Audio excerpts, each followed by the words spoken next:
ಈಗ ನೋಡು ಗೊತ್ತೈತ ವಿಷಯ ಗೊತ್ತದ. ಈಗ KDP ಮೀಟಿಂಗ್ನಾಗ ಡಿಸ್ಕಸ್ ಮಾಡತ್ತೀವಿ. ಅದು ಏನೈತಿ ನನ್ನ ಪ್ರಕಾರ ಅದು ಲೀಸ್ ಲ್ಯಾಂಡ್ ಸರ್ಕಾರದಿಂದ. ಅದು ಕೇಳು ಹೇಳತ್ತೀನಿ, ಪರವಾಗಿ ಹೇಳ್ತೀನಿ. ಸರ್ಕಾರದಿಂದ ಇವತ್ತು ದಿವಸ ಅದು ಲೀಸ್ ಆಗಿದ್ದು ಲ್ಯಾಂಡ್ ಏನ್ರಿ. ಲೀಸ್ ಇದ್ದವರು ಸಬ್ ಲೀಸ್ ಅಂತೂ ನಾವು ಅಂತ ಮಾಡಕ್ಕೆ ಬರಲ್ಲ. ಯಾಕೆ ನಾವೇ ನಮ್ದೇ ಅದು ಅಲ್ಲ. ಇದು ನಮ್ದು AVS ಸಮಿತಿ ನಮ್ದು ಐತಿ. AVS ಸಮಿತಿಗೆ ನಮಗೆ ಸರ್ಕಾರ ಲೀಸ್ ಕೊಟ್ಟೈತಿ. ಹಿಂದಿನ ನಾವು ಹತ್ರ ಹಿಂದಿನ ನಾವು ತೊಗೊಂಡಿವಿ ಸರ್. ನಮಗೆ ಲೀಸ್ ಕೊಟ್ಟ ನಾವು ಸಬ್ ಲೀಸ್ ಕೊಟ್ಟರೆ ಅದು ಕಾಂಟ್ರಾಕ್ಟ್ ಏನು ಸಬ್ ಲೀಸ್ ಕಾಂಟ್ರಾಕ್ಟ್ ಏನಿರ್ತದಲ್ಲ ಸಬ್ ಲೀಸ್ ಮಾಡಬಾರ್ದು ಅಂತೇಳಿ ಅದಕ್ಕೆ ಕಂಡೀಷನ್ ಇರ್ತೈತಿ. ಸಬ್ ಲೀಸ್ ಮಾಡಿದ್ರೆ ಅದು ವೈಲೇಷನ್ ಆಗುತ್ತೆ. ಕಂಡೀಷನ್ದು ವೈಲೇಷನ್ ಆದರೆ ಕ್ಯಾನ್ಸಲ್ ಆಗುತ್ತೆ ಅದಕ್ಕೆ ಏನ್ರಿ. ಅದಕ್ಕೆ ನಾವು ಏನು ಮಾಡ್ಬೇಕಾಗ್ತದೆ, ಇದನ್ನ ಹೀಗೆಲ್ಲ ಇತ್ತು ಅಂತೇಳಿ ಹಾಕಿ ಸರ್ಕಾರಕ್ಕೆ ಪ್ರಪೋಸಲ್ ಕಳಿಸ್ಬೇಕಾಗ್ತದೆ. ಯಾಕಂದ್ರೆ ನಾವು ಈ ಕಡೆ ಸರ್ ನಾವು ಅಲ್ಲಲ್ಲ, ನಾವು ಮಾಲಕ್ಕಿದ್ರೆ ನಾವು ಕೊಟ್ಬಿಡ್ತಿದ್ದೆ ಎಷ್ಟೋತನ ಏನ. ಅದಕ್ಕೆ ಸರ್ಕಾರಕ್ಕೆ ಬರೋದು ಅದಕ್ಕೆ ಹಿಂಗೆ ಇದು ಮಾಡಿದ್ರೆ ನಡೆಯಂಗಿಲ್ಲ, ಉಪಯೋಗ ಸುಮ್ಮನೆ ನಾಟಕ ಮಾಡೋದಾಗತ್ತೆ. ನೀವು ಜೆಂಡಾ ಹಾಕಿದ್ರು ನಾವು ಏನು ಹೇಳಿ ಹೋಗೋದಾಗುತ್ತೆ. ಅದಕ್ಕಾದ್ರೆ ಸರ್ಕಾರಕ್ಕೆ ಇಶ್ಯೂ ಮಾತಾಡ್ತೀನಿ. ಸರ್ಕಾರಕ್ಕೆ ಪ್ರಪೋಸಲ್ ಕಳಿಸಿ ಹಿಂಗೆ ಲೀಸ್ ಲೀಸ್ ಇದೆ. ಅವರು ನಾವೊಂದು NOC ಕೊಡ್ತೀವಿ. ಒಂದು NOC ಕೊಟ್ಟು ನಮಗೆ ಬೇತರ ಇಲ್ಲ, ಆದ್ರೆ ನಾವು ಲೀಸ್ ಅದೀವಿ, ಸಬ್ ಲೀಸ್ ಮಾಡಬಾರ್ದು ಅಂತ ನಮ್ಮ ಕಂಡೀಷನ್ ಇದೆ. ಅದಕ್ಕೆ ನೀವು ಅದಕ್ಕೆ ನಾವು NOC ಕೊಡ್ತೀವಿ. ನಾವು NOC ಕೊಟ್ಟರೆ DC ಅವರು ಸರ್ಕಾರ ಬರೀತಾರೆ. Through I think RC through ಹೋಗ್ಬೇಕಂತದ. RC ಥ್ರೂ ಹೋಗ್ಬೇಕಾಗೈತಿ. RC ಥ್ರೂ ಕಳಿಸಿ ಅದನ್ನ ಸ್ವಲ್ಪ ಇದು ಮಾಡ್ತದ. ಆ ಪ್ರಯತ್ನ ಮಾಡ್ತೀನಿ. ಈಗ ಬಿಟ್ಟಿನ KDP ಆಗ ಓಪನ್ ಡಿಸ್ಕಸ್ ಮಾಡ್ತೀನಿ. ಅತಿಕ್ರಮಣ ಮಾಡಿದ್ದಾರೆ ಸರ್. ಅಲ್ಲಿ ಅತಿಕ್ರಮಣ ಮಾಡಿದ್ದಾರೆ ಸರ್. ನಾವು ಜಿಲ್ಲಾಡಳಿತ ಅತಿಕ್ರಮಣ ತೆರವು ಮಾಡ್ಬೇಕು ಸರ್. ಅತಿಕ್ರಮಣ ಮಾಡಿದ್ದಾರೆ ಸರ್. ದಲಿತರಿಗೆ ಅನ್ಯಾಯ ಆಗ್ತಿದೆ ಸರ್. ದಲಿತರಂತಲ್ಲ, ಇಲ್ಲಿ ಯಾರೇನು ಕೂಡ ಈಗ ಲೀಸ್ ನನಗೆ ಗೊತ್ತಿದ್ದ ಪ್ರಕಾರ ಲೀಸ್ ಏನೈತಲ್ಲ, ಈಗ ಆಯುರ್ವೇದಿಕ್ ಕಾಲೇಜು ಹಿಂದೆ ಒಂದು ಬೇರೆ ಮ್ಯಾನೇಜ್ಮೆಂಟ್ ಇರ್ತದೆ. ಆಯುರ್ವೇದಿಕ್ ಮಹಾವಿದ್ಯಾಲಯ ನಾವು ಬಂದು ಅದು ಬಂದಾಗುವ ಸಂದರ್ಭ ನಾವು ಹೇಳಿದ್ದ ನಡೆಸಿದ ಹಿರಿಯರು ಬಂದು ಹೇಳಿದ್ರೆ ನಾವು ಅದನ್ನು ನಡ್ಸಕ್ಕಂತೂ ಇದು ಮಾಡತ್ತಿದ್ದೀವಿ. ಈಗ ಅಲ್ಲೇನಂದ್ರೆ ನಾವು ಅಂತೂ ಅದಕ್ಕೆ ಏನು ಮಾಡಕ್ಕೆ ಬರಲ್ಲ. ನಾವು ಸರ್ಕಾರಕ್ಕೆ ಬರೀಬೇಕು. ನಮ್ದಲ್ಲ ಅದ. ನಾವು ಲೀಸ್ ಮ್ಯಾಗಿದ್ದೀವಿ. ನಾವು ಲೀಸ್ ಮ್ಯಾಗಿದ್ದಾಗ ನಮಗೆ ಲೀಸ್ ಕಂಡೀಷನ್ ಇರ್ತೈತಿ ಏನ್ರಿ. ನೀವು ಯಾರಿಗೂ ಸಬ್ ಲೀಸ್ ಮಾಡಬಾರ್ದು. ಸಬ್ ಲೀಸ್ ಮಾಡಿದ್ರೆ ನಿಮ್ಮ ಲೀಸನ್ನ ನಾವು ಕ್ಯಾನ್ಸಲ್ ಮಾಡ್ತೀವಿ ಅಂತ ಆಟೋಮೆಟಿಕ್ ಇರ್ತದೆ. ಎಲ್ಲ ಇದು ಒಂದೇ ಕೇಸ್ನಾಗಲ್ಲ, ಎಲ್ಲನೂ ಕೂಡ. ಅದಕ್ಕೆ ನಾನು ಈಗ ಸರ್ಕಾರಕ್ಕೆ ಪರಿಶೀಲಿಸಿದ ಜೊತೆಗೆ ಈಗ ಅಲ್ಲಿವರೆಗೆ ಜಿಲ್ಲಾಧಿಕಾರಿ ಹೇಳ್ತೀನಿ ಅದನ್ನ ಯಥಾಸ್ಥಿತಿಯನ್ನು ಯಾರು ಹೇಳ್ರಿ.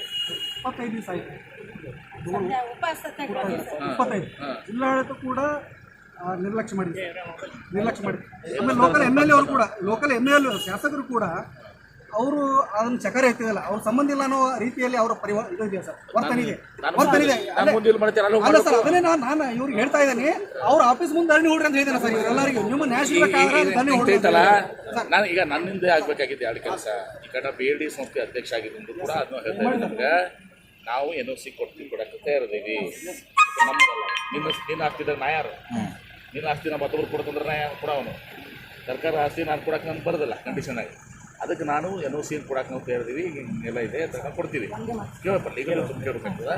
ಅದು ಕೊಟ್ಟು ತದನಂತರ ಸರ್ ಕಿಶೋರ್ ಅವರು BLD ಅವರು ಅವ್ರಿಗೆ ಲೀಸ್ ಇದ್ದರೂ ಕೂಡ ಅವರು ಆಕ್ಷೇಪಣೆ ಇಲ್ಲ, ಇದನ್ನ ಇದು ಮಾಡಿ ಬಗೆಹರಿಸಲಿಕ್ಕೆ ಅಂತೇಳಿ ಅವ್ರು ಕಿಶೋರ್ ಪ್ರಪೋಸಲ್ ಕಳಿಸ್ತೀನಿ. ಆ ಪ್ರಪೋಸಲ್ ಕಳಿಸಿ ಯಾಕಂದ್ರೆ ಪದ್ಧತಿ ಸುಮ್ಮನೆ ಬಿಟ್ಟು ನಾ ಏನೋ ಸುಳ್ಳು ಹೇಳಿದ್ರೆ ಅದು ನಾಟಕ ಆಗ್ತದೆ. ಅದು ಗೊತ್ತಿದೆ ನಿನಗೆ ಏನಂದ್ರೆ. ಅದಕ್ಕೆ ಅದನ್ನು ಮಾಡಿಸ್ತೇನೆ ಅಂತ ಈಗ ಡಿಸ್ಕಷನ್ ಮಾಡ್ತೀನಿ. ಅದನ್ನ ನೋಡ್ಕೊಂಡು ಲೀಗಲ್ ಫ್ರೇಮ್ವರ್ಕ್ನಾಗ ಏನು ಬರ್ತದೆ ಏನ್ರಿ. ಸರ್ಕಾರ ಬರಲೇಬೇಕಾಗ ಪ್ಲೀಸ್ ಪ್ರಾಪರ್ಟಿ BLD ಇದ್ದರೆ ಕೇಳಿದ್ರೆ ನಾನೇ ಬಂದು ಕರೆದು ತೊಗೊಂಡೋಗ್ರ ಬರ್ತಿದ್ದೆ. ಇವ್ರು ಕೊಡಲಿಲ್ಲ,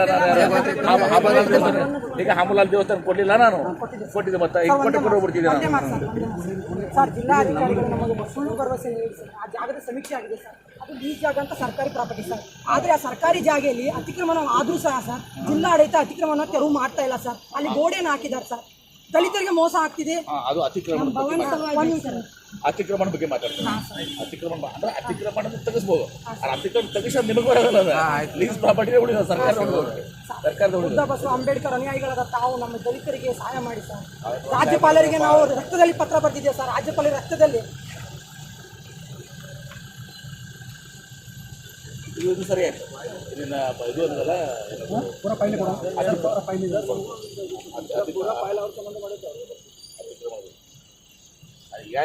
ಈಗಾಗಲೇ ವಕಫ್ ಇಲಾಖೆ ಜಿಲ್ಲಾಡಳಿತದ ಮೇಲೆ ಸುಳ್ಳು ಆರೋಪ ಮಾಡ್ತಿದೆ. ದಲಿತ ಸಮುದಾಯದ ಮೇಲೆ ಸಹ ಸುಳ್ಳು ಆರೋಪನ ಮಾಡ್ತಾ ಇದೆ ಸರ್. ಅದು ಅವರ ಪ್ರಾಪರ್ಟಿ ಅಂತ ಸುಳ್ಳು ಆರೋಪ ಮಾಡ್ತಿದೆ ಸರ್. ನೋಡೋದಪ್ಪ ಈಗ ರೆಕಾರ್ಡ್ ಲ್ಯಾಂಡ್ ರೆಕಾರ್ಡ್ಸ್ ನೋಡ್ತಿದ್ರು ಲ್ಯಾಂಡ್ ರೆಕಾರ್ಡ್ನ ಕುಡಿದು ವಕ್ಫ್ ಆಗ್ತದೆ ಹಂಗಲ್ಲಪ್ಪ ಕೇಳಿ ಈಗ ಬಿಟ್ಬಿಟ್ಟಿದ್ದು ಒಂದು ದಿವಸ ಬಗೆಹರಂಗಿಲ್ಲ ಸುಮ್ಮನೆ ಈಗ ಅದನ್ನು ಸ್ಟ್ರೈಕ್ ಬಿಟ್ರೋ ನನಗೆ ಮಾತು ಕೇಳ್ರಿ ನಾನು ಸತ್ಯ ಹೇಳತ್ತೀನಿ ನಿಮ್ಗೆ ಏನು ನಾನು ಸತ್ಯ ಹೇಳ್ತೀನಿ ಅದನ್ನು ಬಗೆಹರ ಒಂದು ದಿವಸ 2 ದಿವಸ ಬಗೆಹರಂತದಲ್ಲ ಇದನ್ನ ಸರ್ಕಾರ ಒಂದು ಅತಿಕ್ರಮಣ ಇದ್ರೆ ಅದನ್ನು ತರಬೇಕು ವಕ್ಫ ಇದೆಲ್ಲ ಇದ್ರು ಕೂಡ ಅದು ನ್ಯಾಯ ಬಗೆಹರಿಬೇಕಾಗ್ತದೆ ಡಾಕ್ಯುಮೆಂಟ್ ವೆರಿಫಿಕೇಶನ್ ಮಾಡ್ಕೊಂಡು ಜಿಲ್ಲಾಧಿಕಾರಿಗಳದಾರ ರೆವಿನ್ಯೂ ಇಲಾಖೆಯಿಂದ ಎಲ್ಲ ನೋಡ್ತಾರದನ್ನ ಏನು ನೋಡಿ ಶಿಶಿ ಅದನ್ನು ಮಾಡಿಸಿ ನಾವು ಪ್ರಸ್ತಾವನೆ ಕಲಿಸುವಂಥದ್ದು ಮಾಡ್ತೀನಿ ಅಟ್ಯಾಕ್ ಒಂದು ಹೆಜ್ಜೆ ಮುಂದೆ ಹೋಗ್ತಾರಲ್ಲ ಬೇರೆ ಸಂಸ್ಥೆ ನಾವು ಎನ್ಒಸಿ ಕೊಡ್ತೀವಿ ನಾವು ರೈತರ ಇದೇನು ಮಾಡ್ಬೇಕು ನಾವು ರೈತರ ಮಾಡ್ತೀವಿ ಅಂತ ಮಾಡ್ತೀವಿ ಈಗ ಅದಕ್ಕೆ ಒಂದು ಕೆಲಸ ಮಾಡಿ ಇದು ಸುಮ್ಮನೆ ಈಗ ನೋಡಮ್ಮ ಇದು ಒಂದು ದಿವಸ ಬೈರಂಗ ಇದೊಂದು ಕನಿಷ್ಠ ಇವತ್ತು ನಾವು ಮೂವ್ಮೆಂಟ್ ಮಾಡಿದ್ರೆ ಕನಿಷ್ಠ ಪಕ್ಷ 6 ತಿಂಗಳು ತೋರುತ್ತೆ ಸರ್ಕಾರದ ರೆವಿನ್ಯೂ ಇಲಾಖೆಗೆ ಹೋಗಿ ಅದು ಮಾಡಿ ಎಲ್ಲ ಮಾಡ್ಬೇಕಂದ್ರೆ 6 ತಿಂಗಳು ತೋರು 6 ತಿಂಗಳು ಬಿಟ್ಟಿರುತ್ತೆ ಸುಮ್ಮನೆ ಬ್ಯಾಡ ಅದು ನಾವು ವಿಶ್ವಾಸ ಹೇಳ್ರಿ ನಾವು ಪ್ರಾಮಾಣಿಕ ಪ್ರಯತ್ನ ಮಾಡ್ತೀನಿ ಸರ್ಕಾರ ಮಂಜೂರು ಮಾಡ್ತೀವಿ ಅಲ್ಲಿನೂ ಸರ್ಕಾರದಲ್ಲಿ ಹೇಳ್ತೀನಿ ನಾನು ರೆವಿನ್ಯೂ ಮಂತ್ರಿ ಕೂಡ ಹೇಳ್ತೀನಿ ಇಷ್ಟಕ್ಕೆ ಮುಗಿಸ್ಬಿಡ್ರಿ ದಲಿತರಿಗೆ ಭರವಸೆ ಕೊಟ್ಟ MP ಪಾಟೀಲ್ ಸಾಹೇಬರಿಗೆ ದಲಿತರಿಗೆ ಭರವಸೆ ಕೊಟ್ಟ MP ಪಾಟೀಲ್ ಸಾಹೇಬರಿಗೆ ದಲಿತರಿಗೆ ಭರವಸೆ ಕೊಟ್ಟಂತ MP ಪಾಟೀಲ್ ಸಾಹೇಬರಿಗೆ